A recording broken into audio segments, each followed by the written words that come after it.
Inspiração, motivação, atitude, realização. Bora fazer acontecer? Bora fazer acontecer. Com Zepa. Olá, estamos aqui em mais um episódio do Bora Fazer Acontecer. Esse bate-papo semanal sobre inspiração, sobre atitude, principalmente sobre realização. A cada semana a gente traz aqui um convidado que sabe fazer acontecer. Pode ser um palestrante, um empresário, já trouxemos músico, mágico, já trouxemos de tudo aqui. Hoje eu estou com mais um palestrante, empresário, amigo, Aguinaldo Oliveira. Obrigado por ter aceito o convite de estar aqui. É um prazerzão estar contigo aqui, sabe que é uma honra. E estar ao teu lado, principalmente que a gente se sente aprendiz. Imagina. Obrigado pela parte que me toca. Aguinaldo, o Aguinaldo tem uma trajetória aí bem, vou dizer, com muita luz, com muita energia.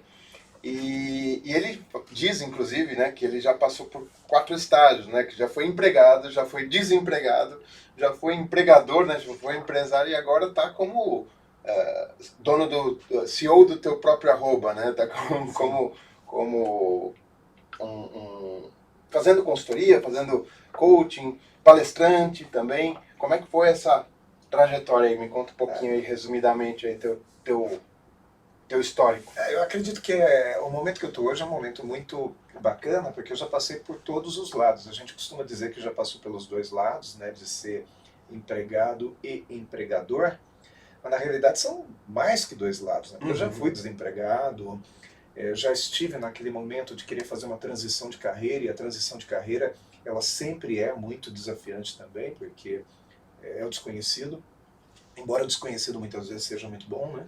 E hoje eu trabalho, eu não sei se posso dar esse nome, mas aquele cara que aconselha o empresário, que orienta o empresário, que mentora o empresário e que também leva para as equipes um ponto de inspiração. Eu comecei a trabalhar, na realidade, no comércio, eu tinha 13 anos, era balconista de loja de material de construção. Tive uma passagem pelo jornalismo, que eu resgatei algum tempo atrás, né? Muito tempo depois e algum tempo atrás, que hoje eu trabalho com TV também. Mas foi na área comercial que eu me desenvolvi, como vendedor, posteriormente gerente de vendas, diretor comercial, empresário na área de educação, mas que sempre cuidei do departamento comercial da minha empresa. Então, falar de área comercial para mim é muito gostoso. Não sei se simples, porque requer muito estudo e atualização, mas seguramente muito gostoso. Daqui a pouco a gente vai falar dessa tua área empresarial, mas eu também já passei por tudo isso aí. Também comecei a trabalhar muito cedo, com 13, 14 anos ali, era office boy de um banco. Depois fui empresário, fali com 20 anos. Fui para o mercado de trabalho, fiquei desempregado, fiquei empregado depois e voltei a ser empresário. E ainda sou empresário, em paralelo faço também carreira de palestrante. Mas você falou de uma coisa que tem tudo a ver com o nome do programa, que é fazer acontecer. Você falou da transição de carreira. E transição de carreira não é nunca uma coisa fácil, porque você tem ali todo um trilho que você já trilhou, que você aprendeu, tem um conhecimento ali, tem até perspectivas de futuro, mas que você, por algum momento, por algum motivo, você não está feliz com aquela trajetória. E aí você decide sair desse trilho e pular para outro. Cara, que dica que você dá para os executivos que querem fazer acontecer essa transição de carreira? Eu não esperar muito a bênção de ninguém, sabe? Porque na realidade, quando a gente faz uma transição de carreira, por mais experiente que sejamos, por mais trajetória que a gente tenha, nós pulamos para uma outra área onde a gente volta a ser aprendiz, não é verdade? Quer dizer, eu volto a ser um cara inexperiente e aspirante a uma determinada carreira que eu quero entrar. E ali é muito comum a gente ficar esperando a bênção dos colegas, dos futuros colegas de profissão, e muitas vezes esse reconhecimento demora a vir. Primeiro eu preciso desenvolver um bom trabalho para ser reconhecido pelos colegas, E se eu ficar esperando que isso aconteça para eu começar na minha profissão, não vou conseguir nunca. Eu acho que até acontece o contrário também, muita gente desencorajando. O cara fala assim, não, você tá louco, vim para essa área tá saturada, né? E eu acho curioso isso, porque eu quando me lancei a ser palestrante, eu ouvi isso que você está falando de muitos colegas que hoje são meus amigos, que hoje me reconhecem, me apoiam, e que eu admirava já desde a época, mas que me falavam assim, olha, o mercado de palestra não é isso aí não, ou tem que ter muita bala na agulha. E eu fico pensando, palestrante é o cara que sobe no palco para incentivar todo mundo a dar certo, e quando ele está falando com um colega ou futuro colega de profissão, ele desincentiva o cara, quer dizer, ele diz o contrário. É uma reserva de mercado que não deveria acontecer. Na verdade, nós deveríamos estimular as pessoas a fazerem corretamente essa transição para que tenhamos, então, um mercado limpo e bonito. Lógico, a gente não quer que haja aquele sujeito que não se prepara, que não se especializa, e ele se posiciona como se fosse um profissional de mercado sem entregar, porque isso desvaloriza a profissão. Mas quando a gente vê alguém que realmente vem para fazer bem feito, temos é que incentivar, abrir os braços, não é verdade? Com toda certeza. Isso em qualquer área, na verdade, Sim. não só como palestrante. Eu sei que não é muito a sua linha de atuação como coach, como mentor, mas com toda certeza você já ouviu essa pergunta também que me fazem muitas vezes. Eu quero ser um palestrante, como é que eu faço? Né? E qual que é a resposta que você dá, que dica que você dá para essas pessoas que querem agora o seu incentivo, e você passou por esse desencorajamento de colegas, que dica que você dá para essas pessoas que querem subir no palco e passar a incentivar as pessoas? É bacana isso, porque a gente tem uma série de caminhos que podem ser os primeiros degraus. Por exemplo, eu quando comecei, que eu queria ser palestrante, eu comecei dentro da minha própria equipe, que eu era empresário na época, já fazia treinamentos dentro da empresa, da marca que eu trabalhava, para outras unidades que não eram minhas, né? Eu trabalhava com escolas, e era uma rede de franquias. Então eu comecei a treinar as minhas equipes, deu resultado, comecei a treinar outras equipes da mesma marca, viajava, né, para outros lugares, e era muito reconhecido dentro daquela rede, mas eu entendia que eu tinha que explorar um mercado externo. E para me testar, e também para poder ter material para mostrar que eu dava conta daquela nova tarefa, comecei a me lançar a fazer palestras voluntárias, mas não em empresas, em instituições filantrópicas. Quer dizer, eu fazia uma ação social, porque eu treinava profissionais de entidades sem fins lucrativos, ou seja, eu fazia o meu projeto voluntário e ao mesmo tempo eu me valorizava, eu me testava. Especializando ali. Me especializava. Era o meu laboratório, e esse laboratório ele foi muito útil, tanto para eu ajustar minhas falas, ajustar meus produtos, quanto também para eu poder depois ter material para apresentar para os primeiros que fossem me contratar. Sabe que essa também é mais uma semelhança que a gente tem na nossa carreira, porque eu também comecei com o terceiro setor, mas não foi num espírito de laboratório propositalmente. Acabou sendo, mas não propositalmente, porque eu sou presidente da Rede Filantropia desde 2002, e comecei a ser chamado para fazer palestras e a primeira vez que eu subi num palco eu tremia mais que vara verde, né? Como todos nós, né? E aí a gente vai, e aí eu comecei a fazer muita palestra para o terceiro setor, faço até hoje, muitas ainda, e aí depois também fui fazendo uma transição para a área corporativa, que eu estou mais forte agora atuando. Mas isso tem a ver também com um pouco, só um parênteses, isso é uma coisa interessante, porque o terceiro setor, ele pode ser um laboratório para qualquer área. Sim. Né? Se o cara está, por exemplo, como ele acabou de se formar em Direito, tirou lá a carteirinha da OAB, ele está sem emprego, está sem estágio, sem alguma coisa, vai buscar uma organização que ele possa atuar junto com os advogados de uma organização para ajudar a fazer uma petição de forma voluntária, porque ali ele está ganhando experiência. Sim. Se ele é um professor, se ele é sei lá, da gastronomia, não importa que área que ele esteja, ele pode achar no trabalho voluntário uma forma de ajudar a sociedade e a sociedade ajuda ele. Sim. É uma troca muito, muito válida que você fez na sua carreira e eu recomendo para qualquer um fazer. Mas eu ia falar uma outra coisa, que você também falou que você veio da área de vendas, né, da área comercial. E todo empresário acaba sendo vendedor, né? Eu digo até que todas as pessoas são vendedores, porque desde pequeno, quando a gente é criança, a gente tenta convencer os nossos pais de que aquele brinquedo é mais legal, de que aquele jogo é mais legal, alguma coisa assim. A gente está vendendo a nossa ideia, vendendo aquele nosso propósito, aquela vontade nossa, fazendo com que outras pessoas comprem essa ideia. Então, o vendedor ele já nasce com o ser humano, né? De tentar convencer, tentar persuadir e tudo mais. Hoje, nós como palestrantes acabamos também sendo vendedores, né? Porque a gente está vendendo a nossa ideia, vendendo a inspiração ali, tentando passar para as pessoas aquilo que a gente acredita, né? E como é que a área comercial e empresarial te ajuda hoje como mentor, como coaching? Veja, eu acredito que todo empresário é vendedor, mas nem todo vendedor é empreendedor. Sim. Então eu acredito que o vendedor ele precisa ser empreendedor para ele ter uma visão daquilo que ele está fazendo, porque não é só vender, vender, vender. Às vezes vender mal vendido é até problema. Por exemplo, se eu vendo com muito desconto e com prejuízo, quanto mais eu vendo, mais prejuízo eu dou. Então, e o vendedor ele tem essa visão, bater minha meta de venda e de comissão.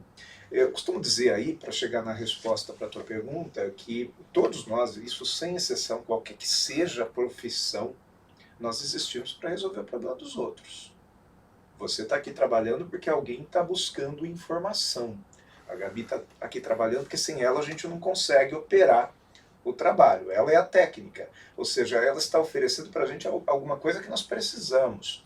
E isso vale para qualquer profissão, em qualquer área.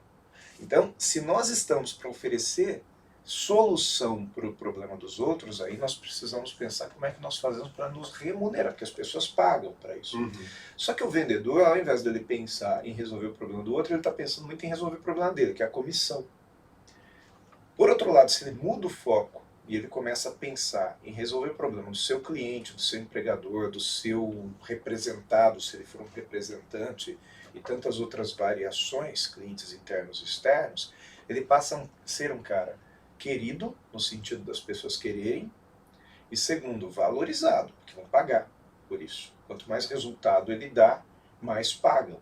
E, consequentemente, ele vai construindo, sabe, uma carreira que pode, posteriormente, ter uma escala, ele começa a escalar, ou seja, ele começa também a ser procurado por outras pessoas que querem que ele ensine aquela habilidade de dar resultados e de ganhar dinheiro, que é a sua remuneração.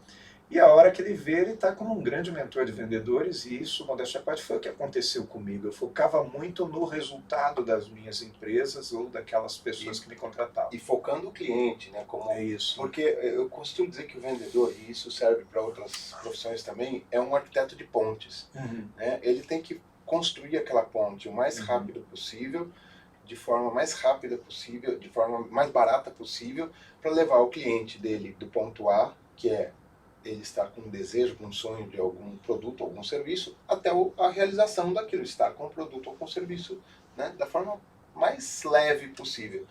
E não pegar o cara e falar assim, não, vou te jogar lá porque eu preciso te jogar lá porque eu preciso bater meta. Aquela imagem do cabo do guarda-chuva que puxa, né, o sujeito para dentro da empresa, né, como cliente. Cara, não, tem vendedor que fala assim, não, pelo amor de Deus, me ajuda a bater meta. Cara, mas peraí, quem está precisando comprar... Não, você está desvalorizando a tua imagem, a imagem da tua empresa. Do produto, inclusive, né? E sabe o que eu acho interessante? Olha, é muito comum os departamentos colocarem culpa no outro departamento, né? Eu vejo muito vendedor falando, o problema é que aqui o outro departamento é complicado, pessoal do financeiro, marketing, pessoal do administrativo, puxa, a gente vende, mas sabe como é difícil, né? Você entende? Olha o que você está falando, você está queimando o filme da sua própria marca para o seu consumidor. Então não, quando eu falo que o vendedor ele precisa ter uma visão empreendedora do trabalho, porque na realidade qualquer vendedor de profissão, independente dele ser CLT, PJ, empresário, representante, ele é um empreendedor. Sim. Um dos meus cursos, inclusive, é empreendedorismo para profissionais liberais. É um dos cursos que eu ofereço comumente. E quando a gente fala sobre empreendedorismo para profissionais liberais, com todo respeito a eles, que são pessoas fantásticas, eu vejo que muitos profissionais liberais se surpreendem com esse tema empreendedorismo. Mas todos que passam a utilizar o empreendedorismo como meta, passam a ter um resultado muito maior do que aquele outro profissional liberal que simplesmente está preocupado com a entrega.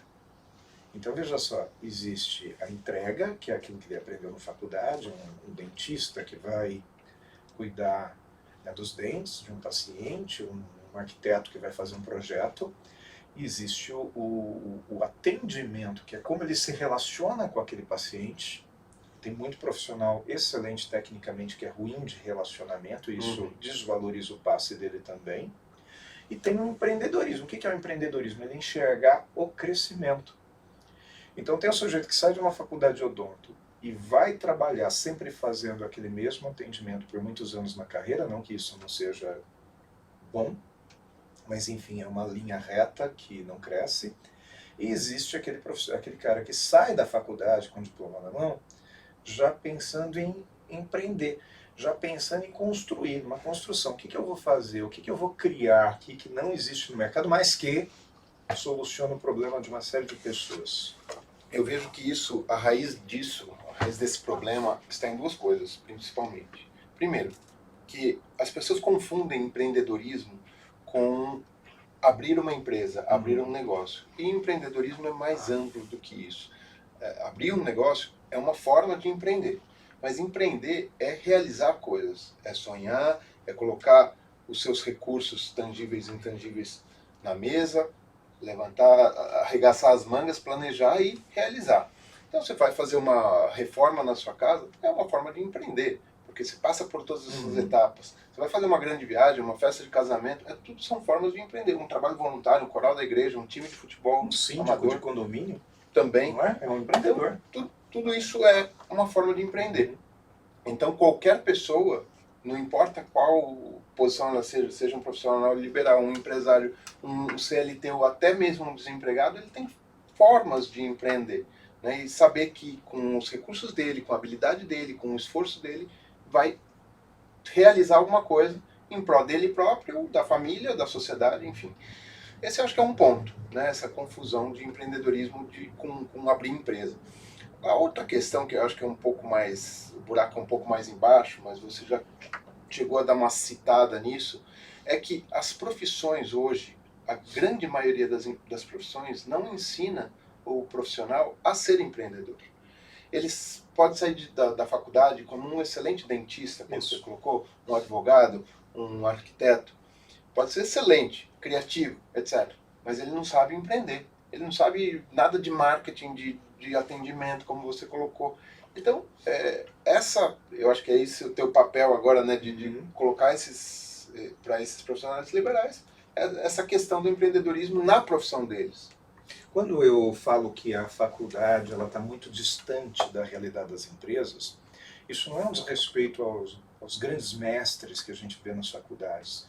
É que a gente percebe que a faculdade tem um modelo, que esse modelo ele se perdura desde muito cedo, desde os primórdios, né, do que era uma faculdade, que é de ensinar a parte técnica, mas existe aquilo que é relacional. E muitas vezes a gente vê as pessoas serem valorizadas só pelo técnico e não tanto pelo relacional, sendo que o relacionamento é o que faz a maioria das pessoas de sucesso atingirem esse tal sucesso. E aí existem algumas exceções, né? Existem algumas faculdades que hoje elas já brilham de uma maneira diferente.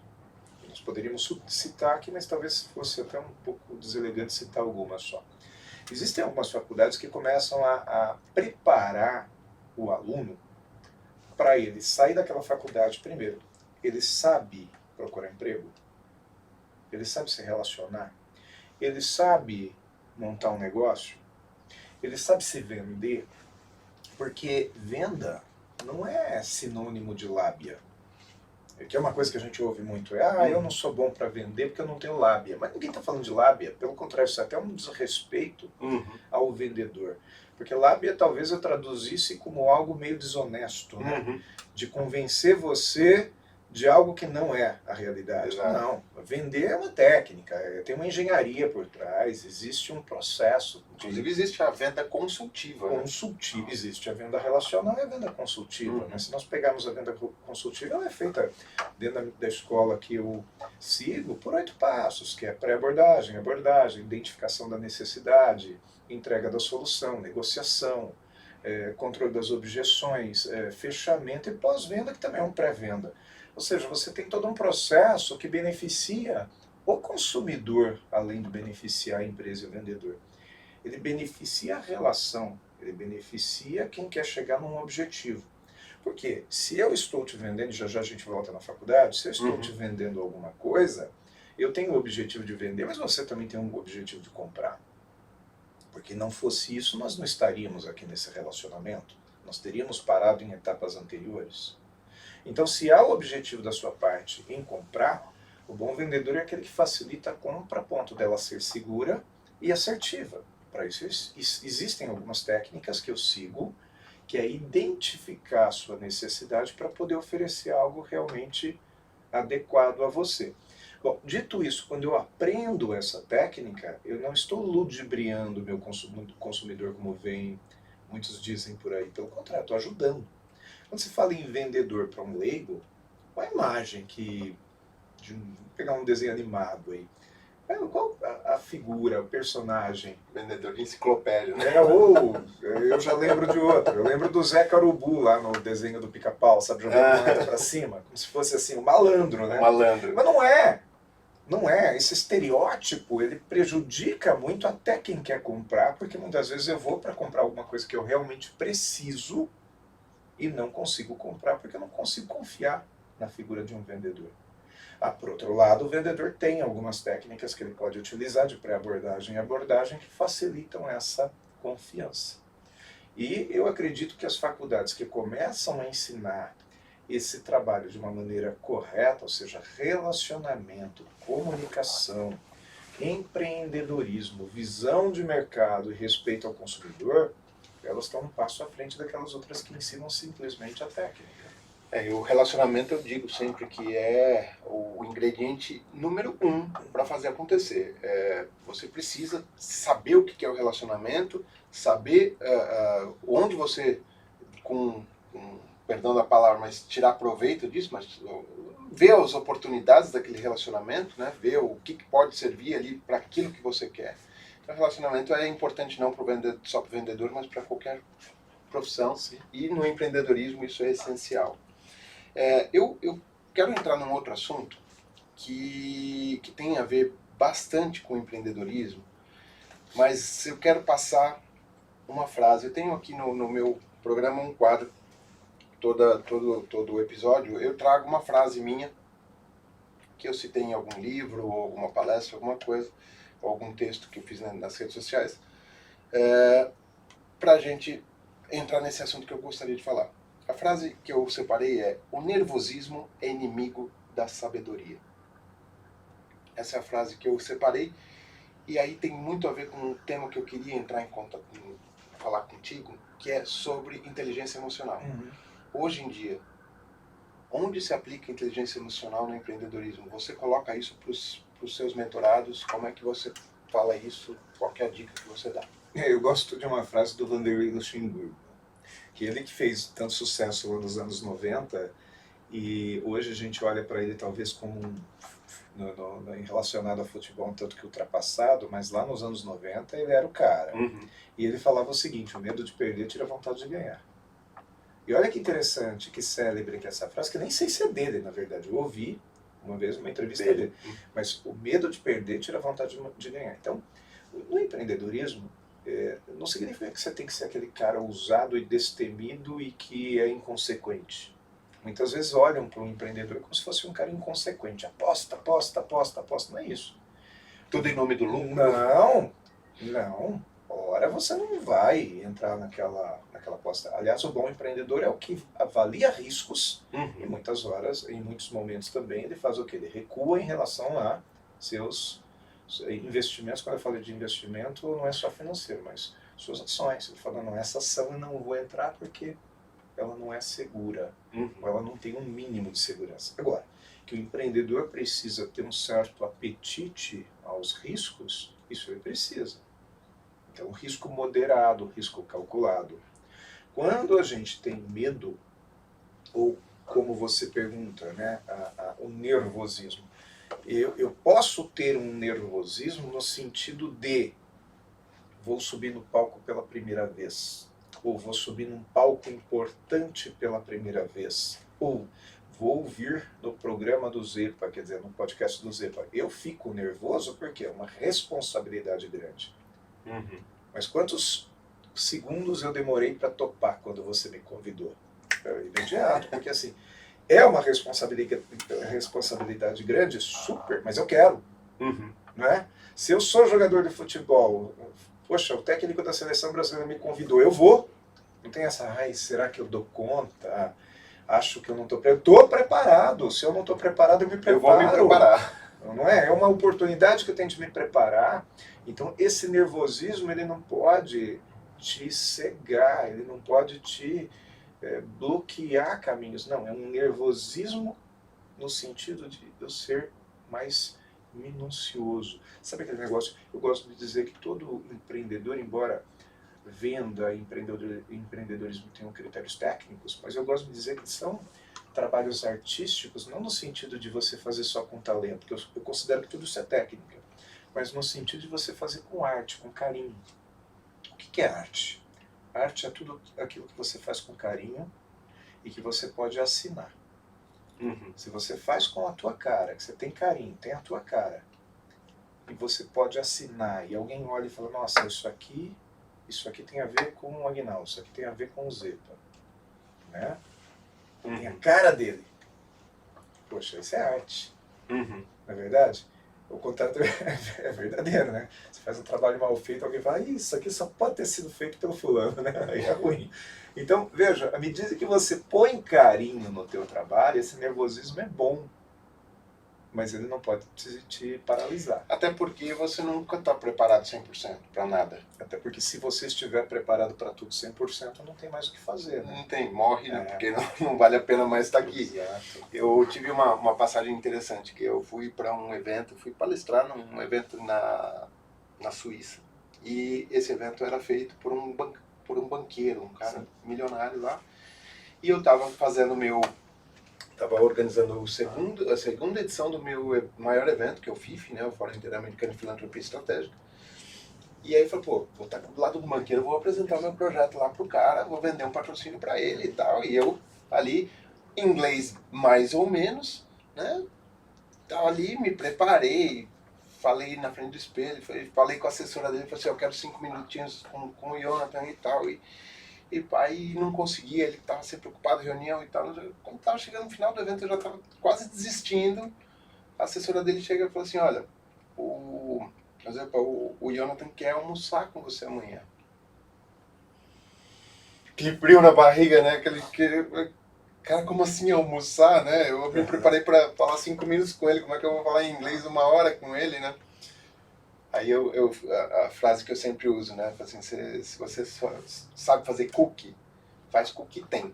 Né? Você faz com o que tem. Faz com aquilo que tem, né? Eu tenho aqueles 5 minutos de inglês ali que tá na ponta da língua, tem a apresentação em inglês, o resto faz mímica, desenha, dá um jeito de ele entender, usa tradutor, dá algum jeito. Eu cheguei no Brasil, a nossa diretora executiva perguntou, que fala muito bem inglês, assim, você, mas e aí, cara, você zombando de mim ainda, não deve ter entendido nada e tal. Eu falei, o dinheiro caiu na conta.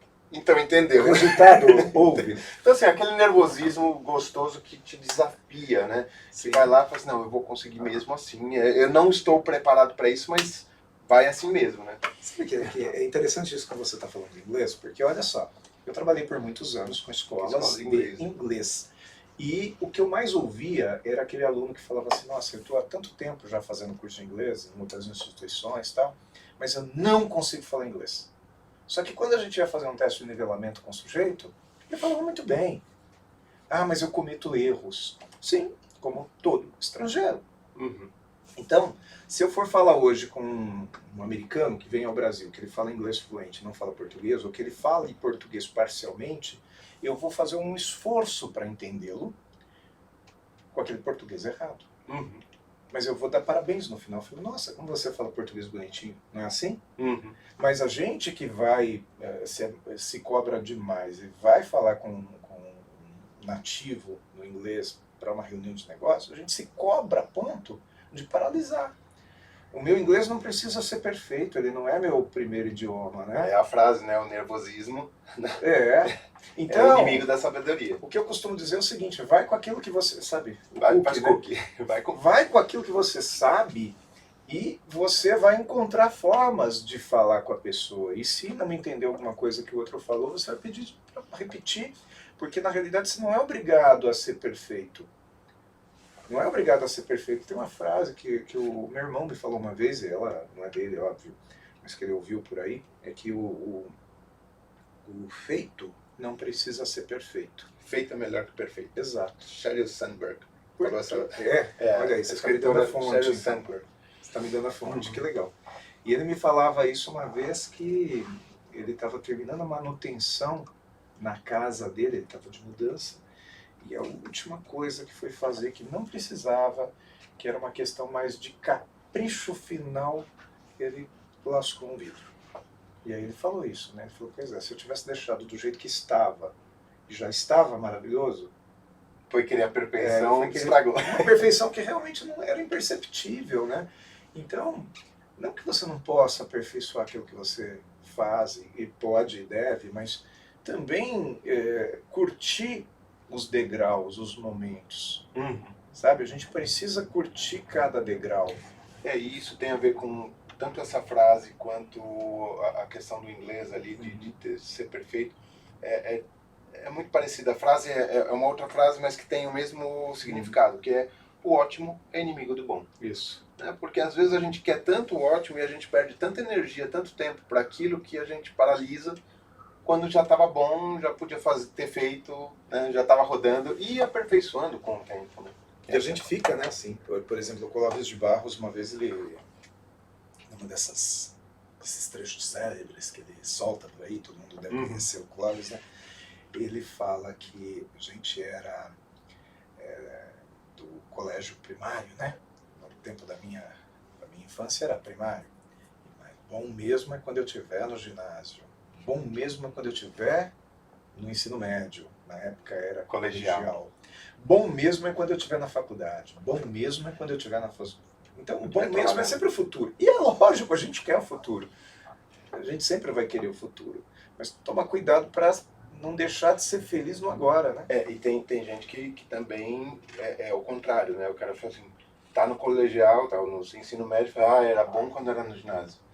Tá na faculdade, bom era quando estava no colégio. Uhum. E aí começam as doenças psicológicas, né? No meu tempo. Porque ou o cara se prende no passado e fica depressivo, sim, ou ele está muito antenado com o futuro e está ansioso. Sim. Né? Então a depressão e a ansiedade é justamente, a gente já falou disso num outro podcast aqui, em relação a isso, é muito preso ao passado ou ao futuro. E esquece do presente. Exato, e não faz aquilo que tem que ser feito naquele momento. E o melhor momento das nossas vidas é aqui, agora, nesse momento, nesse dia, gravando esse podcast, coordenado. É o melhor momento da vida nossa, é o agora. Que depois eu vou tirar uma foto daqui. Com toda certeza. Né, pra gente deixar registrado. Não, olha só, a gente nem vê o tempo passar, né? Uhum. Mas já está quase terminando aqui o nosso tempo, se é que já não extrapolamos, mas eu não vou terminar esse episódio sem fazer uma pergunta que eu faço para todos os meus convidados, que a gente já dá uma abusadinha do convidado aqui, a gente quer tirar do convidado algum ensinamento para os nossos ouvintes, de alguma coisa que você faça, pode ser um aplicativo que você usa, algum software, sei lá, alguma mania que você tem, alguma coisa para fazer acontecer, alguma coisa que você te ajuda a se organizar, a gerir melhor seu tempo, seus projetos, suas ideias, enfim, me dá aí alguma dica para os nossos... Eu já sabia que você ia me perguntar isso, porque a gente percebe que você pergunta para todos, né? E eu não tenho especificamente aquele aplicativo que eu queira apontar para você, mas uma coisa que mudou minha vida em termos de organização foi usar agenda no celular. Porque eu percebo que... Agenda de horários, de dias, horários. Dias e horários no celular. Então eu tenho lá tudo o que eu vou fazer, tá anotadinho no meu celular. Eu uso a agenda do Google, que é simples. Que inclusive é interface. Exato, e por mais simples que ela seja, ela é a melhor justamente por essa simplicidade e por essa capacidade de você usar na interface, ou seja, eu uso no computador, uso no celular, outra pessoa, os meus colaboradores podem ter acesso e saber o que agenda ou não para mim, e ali eu coloco inclusive meus bloqueios pessoais. Por exemplo, se eu tenho combinado de jantar com a minha esposa na quinta-feira à noite, que é um horário que costumeiramente está aberto, mas nesta quinta eu fechei com a Thaís, eu vou anotar lá, horário fechado, ninguém marca nada comigo naquele momento. Porque com isso eu consigo ser inteiro, eu consigo estar aqui com você sem preocupação de que eu tenho que sair rápido, correndo, porque tem um outro compromisso que está encavalando. Como eu falei para você hoje, né, nós estamos aqui e hoje é um dia que eu tenho na minha agenda 3 compromissos, mas eu cuidei para que eles sejam em 3 horários completamente diferentes, já considerando o trânsito de São Paulo, já considerando uma série de fatores. E até para complementar essa pergunta, se você me permitir, claro, eu acredito que tudo que é novo merece ser testado. Eu sou entusiasta da tecnologia, eu não entendo tanto de tecnologia assim, tecnicamente falando. Mas tudo que alguém me oferece, falar, Aguinaldo, isso aqui é para melhorar a performance disso ou daquilo, eu topo. Tem gente que fala, do meu jeito também dá certo, mas do seu jeito dá certo, talvez de uma maneira assim muito mais cara, com riscos. A que custo dá certo você fazer do jeito antigo, sendo que o seu concorrente já está fazendo do jeito novo? Então, se você me apresentar uma tecnologia que venha facilitar a minha vida, eu sempre vou ver com bons olhos. Se por acaso ela não der certo, eu também posso sugerir ajustes. Mas nunca ficar preso ao passado, aquele negócio de, porque no meu tempo era assim. Quando foi seu tempo? Não, e a tecnologia muda a cada dia, todo né? dia, né? Eu sou também adepto à tecnologia, adoro. Também uso o Google Agenda e eu faço um complemento, não que isso seja uma regra, mas que para mim funciona melhor. Na agenda também, eu uso muito a agenda, eu tô com ela aberta o tempo todo sempre para ver os compromissos do dia, etc. Mas eu só coloco na agenda aquilo que tem horário para acontecer. Sim. Dia e hora para acontecer. Porque eu vejo muita gente colocando na agenda coisas que são, na verdade, lista de to-do. Né? São coisas, são tasks ali, né? Atividades, tarefas que ele precisa fazer, e aí ele coloca ali, não, de manhã eu vou fazer isso, e coloca lá na agenda. E aí ele acaba fazendo outras coisas, e aquilo lá se perde, ou ele tem que jogar isso para outro dia e tal. Ali, agenda, eu acho que é aquele negócio. O Aguinaldo, se eu não tiver 1h da tarde aqui para gravar, ele vai ficar bravo comigo, eu vou perder a oportunidade de gravar com ele, eu preciso estar a 1h da tarde ali, de preferência até antes. Agora, aquela revisão no contrato que você pode fazer de manhã ou à tarde ou até amanhã, não tem que estar na agenda. Mas você pode colocar como lembrete. Existe uma ferramenta para isso. Tem. E o grande lance é você saber, à medida que você está usando um aplicativo, uma ferramenta, qualquer que ela seja, vá aprofundando, seja curioso. Eu também não sei tudo da Google Agenda, não. De repente você me dá aqui alguma dica que eu nem sei e eu vou sair daqui e vou procurar. Mas vai lá no lembrete, coloca aquilo como lembrete, porque o lembrete é uma coisa assim que se você não faz hoje, amanhã ele está piscando na tua tela de novo. Enquanto que se eu coloco como tarefa pagar uma conta, e eu não pago porque eu estou fazendo outra coisa que é mais importante, ela caiu para ontem. Amanhã já está no ontem. Se tiver na agenda, isso Já foi. Já foi. É que eu uso outro aplicativo para tarefas, Sim. até porque não dá, se eu for colocar tudo em lembrete, vai ficar piscando o tempo todo. É verdade. Aí existem, né, outros, né? Eu uso o Todoist, para mim é o que eu gosto mais. Como tem pelo menos aí um monte. Aí O próprio Google tem Sim. o Tarefas, que eu não Sim. gosto. Acho ele muito simples, o Tarefas do Google Agenda. Sim. Mas não, enfim. Isso, se não me engano, você poderia usar, que vem na minha mente agora também, algumas pessoas gostam muito do Trello. Sim. O Todoist é muito É. parecido com o Trello. E o importante é que você hoje, em 2024, numa era digital, não vai querer ficar fazendo tudo à mão, né? E muito menos guardar na cabeça. E guardar tudo na cabeça. Não guarda. Eu gosto de anotar. Até hoje eu faço, às vezes, as minhas reuniões, mentorias, eu estou com um papel anotando, rabiscando, até porque eu sou um cara muito visual. Mas eu saio dali, aquilo que é importante eu transmito, eu transfiro para o meu aplicativo, para o meu computador. Por quê? Porque o caderno eu posso esquecer. Sim. E já aconteceu de entrar num cliente e ter esquecido o caderninho e que ele fez falta. Daí fica um louco, ligando para alguém, tira uma foto da página, me manda, porque eu não lembro aquilo que eu... Eu prefiro ainda o computador, tudo na nuvem também, porque se eu esquecer aqui, tem no celular, se eu estiver no táxi ali, eu estou lembrando. Exatamente. Aguinaldo, muito obrigado pela presença, já extrapolamos nosso tempo aqui, mas foi uma delícia de conversa, eu acho que a gente ficaria aqui a tarde inteira aqui. Eu ficaria. Ainda mais nesse cenário maravilhoso cenário. que estamos em São Paulo, aqui no nosso estúdio na Marginal Pinheiros, mais este episódio do Bora Fazer Acontecer, que é esse bate-papo semanal. Aguinaldo, um último recadinho para a nossa audiência. Sim, vamos lá. Olha, eu acredito que o empreendedor é sempre aquela pessoa que, ao invés de se lamentar, vai realmente buscar uma solução. Então, seja empreendedor, independente de você trabalhar como proprietário da sua própria empresa, ter seu CNPJ ou não. Se você é um CLT, se você é um servidor público, seja empreendedor, construa ideias e faça realmente acontecer, como é o nosso tema aqui. Se eu pudesse, eu gostaria de deixar inclusive aqui o convite para as pessoas se contatarem, das pessoas se conectarem comigo através das redes sociais, em especial LinkedIn e Instagram, que é o @AguinaldoPalestrante. E Aguinaldo se escreve da maneira mais complexa mesmo, AGUINALDO, Aguinaldo Palestrante.